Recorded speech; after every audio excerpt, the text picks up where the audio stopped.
السلام علیکم ورحمۃ اللہ وبرکاتہ۔ ناظرین و سامعین، دہلی کے اندر ایک بڑی میٹنگ ہوئی ہے جس میں صدر جمعیت علماء ہند حضرت مولانا ارشد مدنی صاحب سمیت ملک کے سرکردہ شخصیات نے شرکت کی ہے۔ چلیے اس کی تفصیل ہم آپ کو آگے بتائیں گے۔ آپ سے درخواست ہے کہ ویڈیو کے نیچے سبسکرائب والے آپشن پر کلک کر کے اس چینل کو سبسکرائب ضرور کر لیجئے گا، اور اس ویڈیو کے اندر ہی آگے ہم آپ کو بتائیں گے کہ اب تک کتنے ای میل بھیجے جا چکے ہیں۔ چلیے پہلی خبر کی جانب پڑھتے ہیں۔ وقف ترمیمی بل کسی صورت میں منظور نہیں۔ بہار، آندھرا پردیش اور دہلی میں بڑے اجتماعات منعقد ہوں گے۔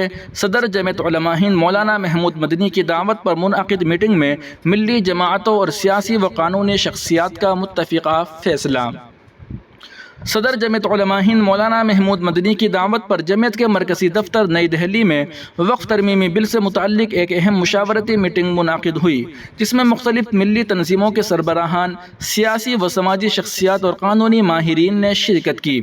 میٹنگ کا مقصد اس بل کے مختلف پہلوؤں پر غور و خوض کرنا اور اس کے ممکنہ نتائج کا تجزیہ کرنا تھا، نیز اس کے پس منظر میں سیاسی و سماجی سطح پر شعور و بیداری کے اقدامات طے کرنے تھے۔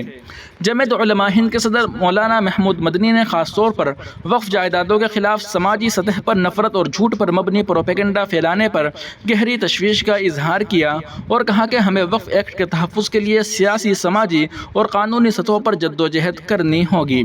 سبھی شرکاء نے بل کے مختلف پہلوؤں پر تفصیل سے بحث کی اور اسے غیر آئینی قرار دیتے ہوئے یکسر مسترد کر دیا۔ ان کا کہنا تھا کہ یہ بل ایک سوچی سمجھی سازش کے تحت وقف املاک پر قبضہ کرنے کے لیے لایا جا رہا ہے، جو مسلمانوں کی دینی اور تاریخی وراثت ہے۔ یہ وقف املاک اسلامی تعلیمات کی روشنی میں مسلمانوں کی طرف سے اللہ کی رضا کے لیے وقف کی گئی ہے، اور ایسی کوئی بھی قانون سازی جو اس کی حیثیت کو کم کرے یا مسلمانوں کے شرعی و دینی معاملات میں مداخلت کا سبب ہو، ہرگز قبول نہیں کی جائے گی۔ اجلاس میں وقف املاک کے بارے میں پھیلائی جا رہی غلط فہمیوں کو بھی اجاگر کیا گیا اور طے پایا گیا کہ ان غلط فہمیوں کا فوری اور مؤثر جواب دیا جائے گا۔ میٹنگ میں شرکاء نے متفقہ طور پر یہ واضح پیغام دیا کہ انہیں وقف ایکٹ ترمیم بل کسی صورت میں منظور نہیں ہے، لہٰذا اس بل کے خلاف سیاسی دباؤ بنانے کے لیے حکومت کے حلیف جے ڈی یو اور ٹی ڈی پی سمیت ہم خیال سیاسی جماعتوں سے رابطہ کیا جائے گا۔ بہار، آندھرا پردیش اور دہلی میں بڑے پیمانے پر عوامی اجتماعات منعقد کیے جائیں گے۔ وقف املاک کے بارے میں غلط فہمیوں کے ازالے اور درست معلومات فراہم کرنے کے لیے ویڈیوز، تحریری مواد اور سوشل میڈیا مہمات تیار کی جائیں گی تاکہ عوام کو صحیح حقائق سے آگاہ کیا جا سکے۔ نیز سکھ اور دلت برادریوں سمیت دیگر طبقات سے بھی رابطہ کیا جائے گا تاکہ اس بل کے خلاف ایک مضبوط اجتماعی موقف اپنایا جا سکے۔ اسی قبل امیر الہند مولانا سید ارشد مدنی صدر جمعیت علماء ہند نے کہا کہ وقف خالص مذہبی چیز ہے جو قرآن و حدیث سے ثابت ہے۔ انہوں نے کہا کہ میں یہ صاف کہتا ہوں کہ یہ بل مسلمانوں کے مفاد میں نہیں ہے، اس لیے ہمیں اس کے خلاف سیاسی اور عوامی جدوجہد کرنی ہوگی۔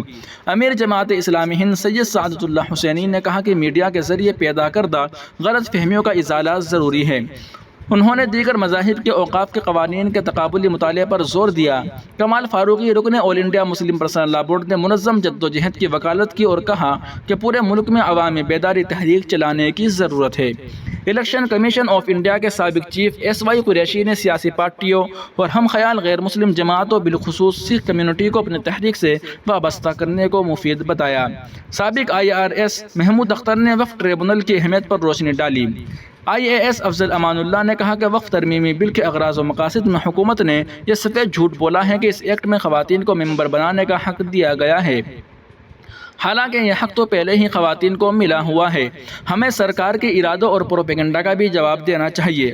امیر شریعت بہار، جھارکھنڈ و اڈیشہ مولانا سید احمد ولی فیصل رحمانی نے بہار میں جاری جدوجہد پر روشنی ڈالی اور وقف جائیدادوں کی رجسٹریشن کی تجویز پیش کی۔ اس کے علاوہ ڈاکٹر سید ظفر محمود، چیئرمین زکوٰۃ foundation of India, member parliament مولانا محب اللہ ندوی، سپریم کورٹ کے سینئر وکیل MR شمشاد، مولانا مسعود عالم قاسمی علی گڑھ، انجینئر سید فہد رحمانی سمیت سبھی شرکاء نے اپنے خیالات کا اظہار کیا۔ سپریم کورٹ کے وکیل مولانا نیاز احمد فاروقی، سیکریٹری جمعیت علماء ہند نے اس موقع پر 10 غلط فہمیوں اور اس کے جوابات پر ایک وقی پریزنٹیشن بھی پیش کیا۔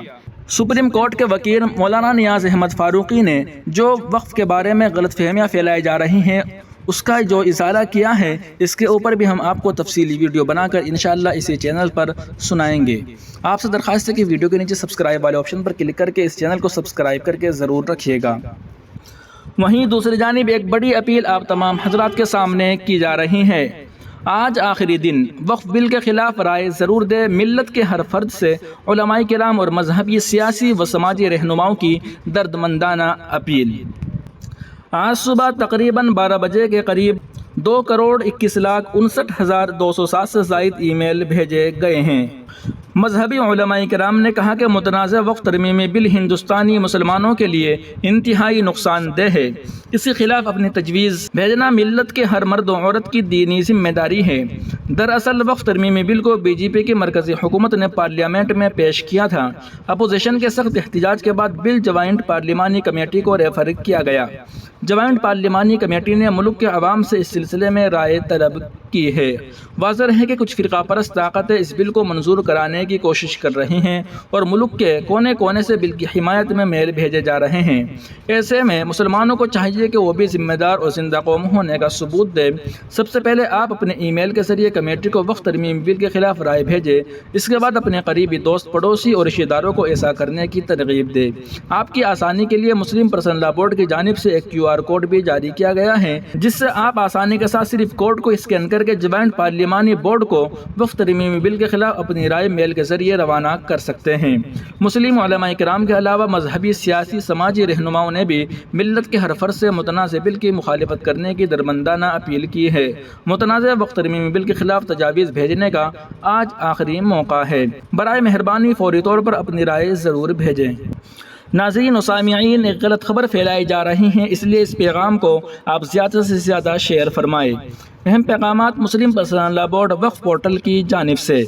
صرف all India Muslim personal law board system کا استعمال کریں۔ کسی اور QR کوڈ یا لنک کو بنانے یا استعمال کرنے سے گریز کریں۔ ایک ای میل ID پر ایک تجویز جمع کروائیں۔ JPC کو تجاویز کو دہرانے یا دوبارہ بھیجنے سے پرہیز کریں۔ ٹرسٹ تنظیم کے JPC کو دی جانے والی رائے کے لیے نظام اب اسکولوں اور اداروں کے لیے دستیاب ہے اور all India Muslim personal law board کے تمام اراکین کے ساتھ شیئر کر دیا گیا ہے۔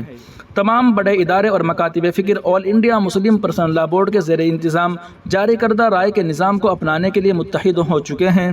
کوئی دوسرا اقدام نہ صرف الجھن اور دہراؤ کا باعث بنتا ہے بلکہ امت کی وحدت کو بھی منفی طور پر متاثر کرتا ہے۔ ہم آپ سے درخواست کرتے ہیں کہ متبادل نظام بنانے سے گریز کریں، اس کے بجائے اپنے ارد گرد کے لوگوں کو ای میل بھیجنے کی ترغیب دیں اور وقف املاک کے بارے میں ہماری اجتماعی ذمہ داری کو سمجھیں۔ دوستو، یہ غور کرنے کی بات ہے کہ یہ غلط اطلاعات پھیلائی جا رہی ہیں کہ 70 لاکھ ای میلز کو مسترد کر دیا گیا ہے اور کچھ ویب سائٹس صرف نام کے ساتھ تجاویز بھیجنے کے لیے دوسرا نظام استعمال کرنے کا مشورہ دے رہے ہیں۔ یہ غلط ہے۔ ان ای میلز کو دوبارہ بھیجنے سے محنت دہرائی جائے گی، حکومت کے نظام پر بوجھ پڑے گا، تاخیر ہوگی اور نئے حصہ لینے والوں کے لیے تجاویز بھیجنے کا راستہ بند ہو جائے گا۔ ناظرین و سامعین، یہ پیغام بہت ہی زیادہ اہم ہے۔ آپ سے درخواست ہے کہ اس ویڈیو کو اپنے تمام دوست و احباب کے پاس شیئر ضرور فرمائیے گا اور ویڈیو کے نیچے سبسکرائب والے آپشن پر کلک کر کے اس چینل کو سبسکرائب ضرور کر لیجیے گا۔